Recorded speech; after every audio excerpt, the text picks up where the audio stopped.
This is Optimal Finance Daily, episode 542, The Buyerarchy of Needs, a practical guide to spending money, by Kristin Wong of thewildwong.com. And I'm Dan, your host, here each weekday reading to you from some of the best personal finance blogs on the planet. And as I just mentioned, today's post comes from Kristin Wong, whose book actually just came out today. It's called Get Money, and you can find it through her site. So definitely check that out. It's a great way to show her some support for all of the articles that she has shared with us for free. And speaking of her free articles, let's hear another one of those as we optimize your life. The Buyerarchy of Needs, a practical guide to spending money, by Kristin Wong of thewildwong.com. One of my biggest financial pet peeves is when people judge your spending habits according to their own priorities. You know what I'm talking about, the fuddy-duddy who shames you for buying avocado toast, the out-of-touch miser who never uses a smartphone and thinks you shouldn't either. Translation, you're spending money all wrong and should be doing it according to what works for me, not works for you. Also, get off my lawn. People love to tell you how to spend your money without knowing, 1, how much you earn, and 2, what your priorities are. Maybe you're super frugal, but avocado toast is your one splurge. Maybe you're a freelancer who travels a lot and you rely on a smartphone to run your business. I hate this kind of judgment because it turns people off of personal finance altogether. It's also why money remains so taboo. Who wants to talk about their personal finances when they're just going to be judged harshly for it? In reality, money is not a virtue, it's a tool. It's meant to be spent.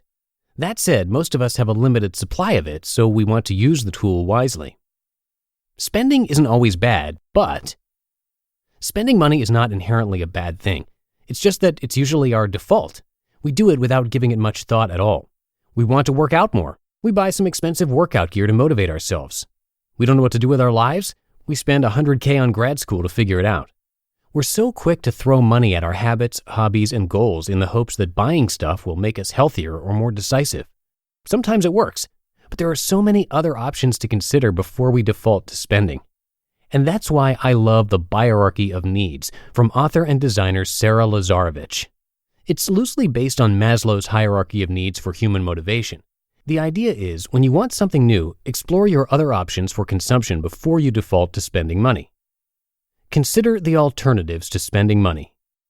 Here's a detailed explanation of each level of consumption Lazarevich illustrates in the Buyerarchy. Use what you have. This is the most obvious question you should ask when you want to buy something. Do I already have it? Yes, it's painfully obvious, but often enough the answer is still yes. Case in point, I wanted to buy a new blush palette recently. Then I realized I have like 5 compacts of leftover blush that haven't been completely used. How about I use those up before I buy more? Single-use kitchen tools are another good example of just use what you have. For example, instead of using a regular frying pan for cooking eggs, I bought a small single-egg cooking pan. It took up space in my already small kitchen for weeks before I got tired of moving it around to make room for other stuff. Whatever your potential purchase, the question, do I already have something that will work, can save you cash and precious kitchen space. Borrow. Libraries are an often overlooked alternative to spending money. And it's not just books. Some libraries let you borrow tools, video equipment, or even museum passes. Beyond libraries, you can borrow stuff from friends or neighbors.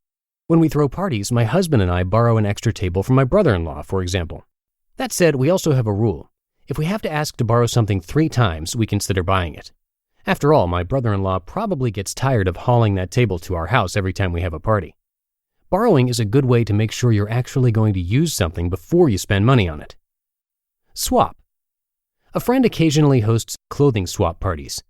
As someone who spends way too much on clothes, yet still dresses like a college student who just pulled an all-nighter, I can attest that swapping is a great way to get your consumer fix without actually spending money. It doesn't have to be clothes, though. Plenty of people use Craigslist to swap goods, but there are sites dedicated to swapping, like the FreeCycle Network. You could swap gift cards on Cardpool, or even swap vacation housing on Home Exchange. Thrift. Okay, so you're still spending money when you thrift, but depending on the item, you'll spend considerably less when you buy something secondhand. My favorite secondhand purchase? Cars that are 1 to 2 years old and have already taken the depreciation hit but still run like new. Of course, you can thrift clothing, and places like Crossroads often carry quality brands too. I once found a $20 Armani cardigan, and years later, I still wear it all the time. Other things I've thrifted? Bikes, furniture, books, games, movies, even cookware. Make. Depending on what you want to buy, this one is often a little more work than simply borrowing or buying secondhand. But making stuff can also be really fun. In college, for example, I really wanted a new scarf. Those Houston winters are colder than you think. Like most college kids, I didn't have much discretionary income to spend on a new scarf though, so I bought some yarn and borrowed my mom's crochet needle and made a scarf for myself. Inspired, my mom started making scarves too. And then we became so obsessed with scarf making that we actually turned it into a side hustle. We sold scarves on eBay for $10 a pop. I mean, we weren't living large, but we had a legit side hustle. For the first time, I saw the value in being a producer over a consumer.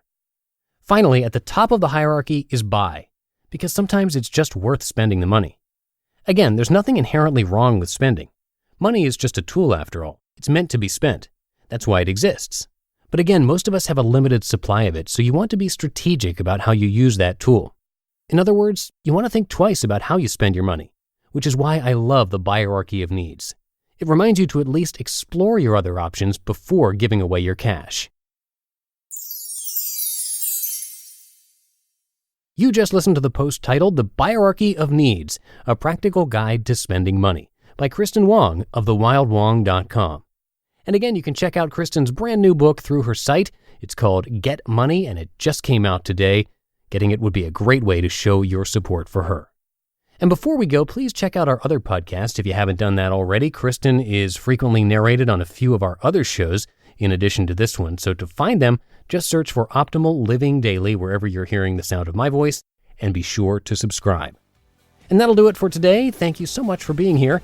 Have a great Tuesday if you're listening in real time, and I'll see you tomorrow where your optimal life awaits.